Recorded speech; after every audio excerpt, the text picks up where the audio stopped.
Praise the lord. దేవునికి స్తోత్రం. మన ప్రభువును రక్షకుడునైన యేసుక్రీస్తు అతి శ్రేష్టమైన నామములో మీ అందరికీ శుభాలు వందనాలు తెలియచేయుచున్నాను. ఈరోజు మన పట్ల దేవుని వాగ్దానం మలాకీ గ్రంథం 3వ అధ్యాయం 7వ వచనం. మీరు నా తట్టు తిరిగిన ఎడల నేను మీ తట్టు తిరుగుదునని సైన్యములకధిపతియగు యెహోవా సెలవీయగా. ప్రభునందు ప్రియ దేవుని యొక్క బిడ్డలారా, మనం ఆరాధన చేసే దేవుడు ఆయన ప్రజలతో ఆయన మాట్లాడుతున్నారు. ప్రజలరా, మీరు నా కట్టడలను నా ఆజ్ఞలను మీరు గైకొనడం లేదు, నా సన్నిధికి మీరు రావడం లేదు. మీరు నా తట్టు తిరిగితే, మీరు నా దగ్గరకు వస్తే నేను మీ తట్టు తిరుగుతాను అని ప్రభు చెప్తున్నారు.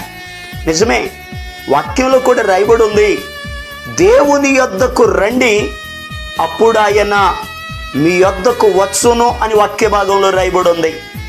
ఈరోజు ప్రభుని నమ్మి ఆయనను ఆరాధించే ఆయన బిడ్డలు చాలామంది దేవుని సన్నిధిని నిర్లక్ష్యం చేస్తున్నారు. ఆదివారం నాడు ప్రభు సన్నిధికి వెళ్ళి ఆయన ఆరాధించడానికి నిర్లక్ష్యం వహిస్తున్నారు. అలా నిర్లక్ష్యం వహించే వారితో ప్రభు మాట్లాడుతున్నాడు, మీరు నా దగ్గరికి రండి, మీరు నా తట్టు తిరగండి. ఈరోజు చాలామంది దేవుని దగ్గరకు రానందువలన, ఆయన తట్టు తిరగనందువలన చాలామంది ఇబ్బందులు అనుభవిస్తున్నారు. ఆ ఇబ్బందులకు కారణం దేవుడు మనకు దూరం అవ్వడమే, దేవుడు మనలను విడిచిపెట్టడమే. ఆయన మనలను విడిచినందువలనే మన కుటుంబాలలో సమస్యలు, బలహీనతలు, సమాధానం లేని పరిస్థితులు ఇవన్నీ ఎందుకు వస్తున్నాయి అని నేను అడిగితే, దేవుడు మనల్ని విడిచిపెట్టినందువల్ల. ప్రియ దేవుని బిడ్డలారా, ఇశ్రాయేలీలు కూడా దేవునిని విడిచిపెట్టారు. ఆయన్ని విడిచిపెట్టినందువలన వారి జీవితంలో అనేక ఇబ్బందులను వారు ఎదుర్కొన్నారు. పరిశుద్ధ గ్రంథంలో ఆమోసు గ్రంథం 4వ అధ్యాయం 6వ వచనం, 8వ వచనం, 9వ వచనాన్ని ఒక్కసారి మనం జాగ్రత్తగా చదివితే అక్కడ ప్రభువే చెప్తున్నారు. 6వ వచనములో, మీ పట్టణములన్నిటిలో నేను మీకు దంతశుద్ధి కలుగ చేసినను, మీరున్న స్థలములన్నిటిలో మీకు ఆహారము లేకుండా చేసినను, మీరు నా తట్టు తిరిగిన వారు కారు. ఇదే యెహోవా వాక్కు. ప్రియ దేవుని బిడ్డలారా, చాలా జాగ్రత్తగా వినండి. ఇశ్రాయేలీలు దేవుని తట్టు తిరగనందువలన, వారు దేవునికి దూరమైనందువలన ప్రాణాధారమగు ఆహారము లేకుండా వారికి కరువు వచ్చింది. అంత మాత్రమే కాదు, 8వ వచనం 9వ వచనాన్ని మనం చదివితే అక్కడ రాయబడి ఉంటుంది, వారి పట్టణములలో త్రాగే నీళ్లకు కరువు వచ్చిందట.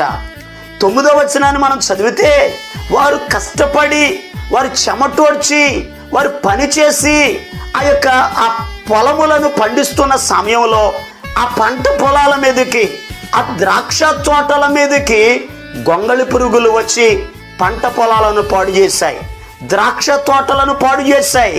ఆ రోజుల్లో ప్రజలకి కరువు వచ్చింది. ఆ కరువు ఎందుకు వచ్చిందో వారికి అర్థం కావడం లేదు. దేవుడు వారిని విడిచిపెట్టాడు.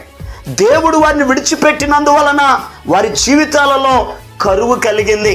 నిజమే ప్రియ దేవుని బిడ్డలారా, మన జీవితాల్లో కూడా దేవునిని విడిచినందువలన, ప్రార్థనను విడిచినందువలన, దేవుని యొక్క ఆజ్ఞలను, దేవుని వాక్యమును చదవనందువలన ఈరోజు మన కుటుంబాల్లో కూడా కరువు వస్తూ ఉంది.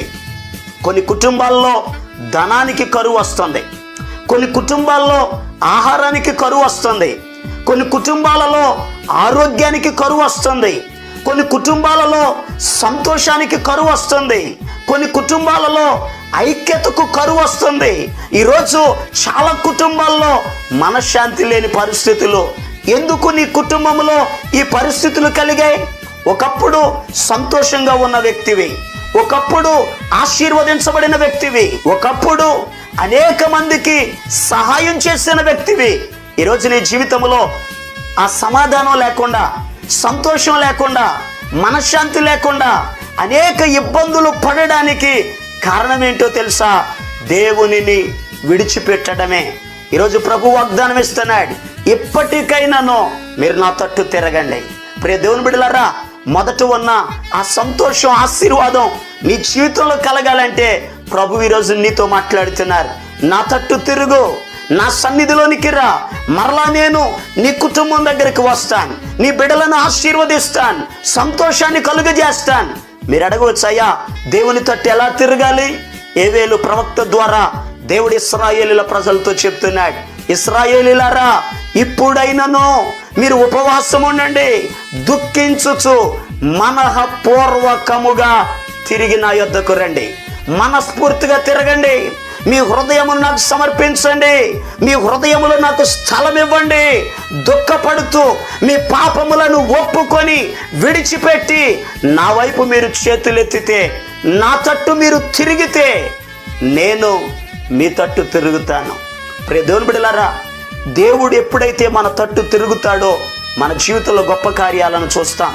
జకరియా గ్రంథం 1వ అధ్యాయం 3వ వచనం 17వ వచనాన్ని మనం చదివితే అక్కడ రాయబడి ఉంది, ఇశ్రాయేలీలతో సైన్యముల అధిపతియగు యెహోవా సెలవిచ్చిన మాట ఏమిటి అంటే, మీరు నా తట్టు తిరగండి, నేను మీ తట్టు తిరుగుతాను. మీ తట్టు తిరిగి మీ పట్టణములను భాగ్యముతో నేను నింపుతాను. నేను మిమ్ములను ఓదారుస్తాను, ఆదరిస్తాను, ధైర్యపరుస్తాను, అభివృద్ధిని కలుగజేస్తానని ప్రభు సెలవిస్తున్నాడు. ప్రియ దేవుని బిడ్డలారా, ఎప్పటికైనాను దేవుని తట్టు తిరుగుదాం, దేవునికి ప్రార్థన చేద్దాం, ఆయన సన్నిధిలోకి వద్దాం, ఆయన ఆరాధిద్దాం. నువ్వు ఆయన తట్టు తిరిగితే ప్రభుని తట్టు తిరుగుతాడు. నీ కుటుంబాన్ని భాగ్యముతో నింపుతాడు, ఆశీర్వదిస్తాడు, ఆదరిస్తాడు, ఓదారుస్తాడు, నీ జీవితంలో ఘనమైన కార్యాలు జరిగిస్తాడు. అలా జరిగించున్నట్లుగా దేవుని తట్టు తిరిగి దైవాశీర్వాదాలు పొందుకుందాం. దేవుడి వాగ్దానమును మన వినికిడులో ఆశీర్వదించును గాక. ప్రార్థన చేసుకుందాం. తల వంచండి, కళ్ళు మూసుకోనండి, ప్రార్థనలు ఏకీభవించండి. మహాపరిశుద్ధుడును ప్రేమ కలిగిన మా పరమ తండ్రి, అయ్యా ఈరోజు మీరు ఇచ్చిన వాగ్దానమును బట్టి నీకు వందనాలయ్యా. నిజమే, మా జీవితాల్లో నీకు వ్యతిరేకంగా మేము జీవించినందువల్ల అయ్యా మా జీవితాల్లో సంతోషం లేదయ్యా, ఆనందం లేదయ్యా, నెమ్మది లేదయ్యా. అయ్యా ఎంతగానో బలహీనులం అవుతున్నామయ్యా, కృంగిన పరిస్థితులను ఎదుర్కొంటున్నామయ్యా. మా జీవితాల్లో నీ కార్యాలు జరిగించండి ప్రభువా. మీరు మమ్మల్ని ఆశీర్వదించండి అయ్యా. అయ్యా నీ కృపలో మీరు మమ్మల్ని బలపరచండి అయ్యా.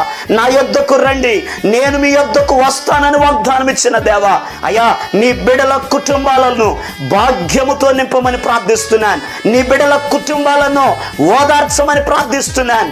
ఎవరు వేదనతో ఉన్నారో, ఎవరు దుఃఖముతో ఉన్నారో, ఎవరు సమస్యలతో ఉన్నారో, ఎవరు బలహీనులుగా ఉన్నారో, ఎవరు మనశ్శాంతి లేకుండా ఉన్నారో, నజరేయుడైన యేసు క్రీస్తు అతి శ్రేష్టమైన నామములో అయ్యా నీ కార్యములు జరుగునుగాక నాకు జ్ఞాపిస్తున్నాను. సమస్త మహిమ ఘనత ప్రభావాలు మీరే పొందుకోనమని, నీ బిడ్డలను దీవించి ఆశీర్వదించమని యేసు క్రీస్తు అతి పరిశుద్ధమైన నామం పేరిట ప్రార్థన చేసి అడిగి పొందుకొని ఉన్నాము తండ్రి, ఆమేన్.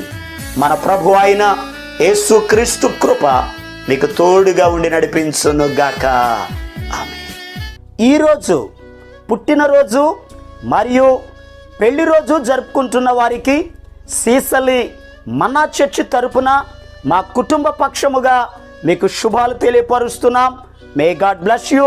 దేవుడు మీకు తోడుగా ఉండి మిమ్మల్ని ఆశీర్వదించును గాక. దయచేసి గమనించండి, మీ కొరకును మీ కుటుంబం కొరకును దేవుడు మిమ్మలను అభివృద్ధి పరచాలని నిత్యము మేము ప్రార్థన చేస్తున్నాం. ఏమైనా ప్రార్థన అవసరతలు ఉన్న ఎడల ఈ స్క్రీన్ మీద కనబడుతున్న నెంబర్కి ఫోన్ చేసి తెలియపరచండి. ప్రియ దేవుని బిడ్డలారా, అనుదిన మన్నా అనే ఈ వర్తమానాలు మీ స్నేహితులకు మీ బంధువులకు కూడా షేర్ చేయండి. మన్నా చర్చ్ సీసలి అనే ఈ యూట్యూబ్ ఛానల్ను సబ్స్క్రైబ్ చేయండి. అందరికీ వందనాలు. నీ సన్నిధానములో సంపూర్ణ సంతోషం, ఆరాధించుకొనే విలువైన అవకాశం. నీ సన్నిధానములో సంపూర్ణ సంతోషం, ఆరాధించుకొనే విలువైన అవకాశం. కోల్పోయినవన్నీ నాకు ఇచ్చుటకును, బాధల నుండి బ్రతికించుటకును. కోల్పోయినవన్నీ నాకు ఇచ్చుటకును, బాధల నుండి బ్రతికించుటకును. నీవే రాకపోతే నేనేమైపోదును.